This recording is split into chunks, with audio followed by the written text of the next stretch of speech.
se trouve que j'ai couvert le génocide au Rwanda en 94 et 15 jours auparavant, j'étais en Afrique du Sud pour célébrer une très bonne nouvelle, l'élection de Nelson Mandela en Afrique du Sud. Donc je suis passée un peu de l'extraordinaire bonne nouvelle au gouffre de l'enfer qui était le génocide au Rwanda en l'espace de 10 jours. Le destin de ces deux pays, 30 ans après, est assez intéressant à comparer.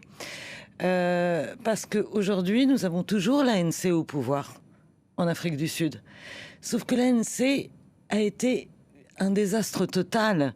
Le pays a été dans une déliquescence totale, la corruption a explosé, la criminalité a explosé. Johannesburg, qui, quand j'y étais en 94, était présenté comme le New York de l'Afrique, est aujourd'hui une ville aux routes défoncées, polluée par les coupures d'électricité, par l'absence de services publics. Et malgré tout, l'ANC réussit quand même aux élections qui ont eu lieu il y a un mois, à faire 40%. Alors tout le monde à l'époque s'est dit « Waouh, pour la première fois, elle n'a pas la majorité absolue, l'ANC ».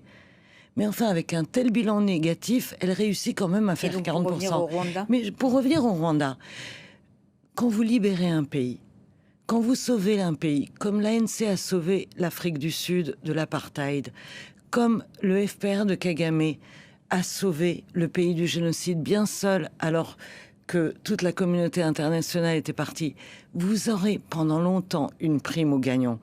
L'avantage de Kagame, c'est qu'il a changé la vie des gens.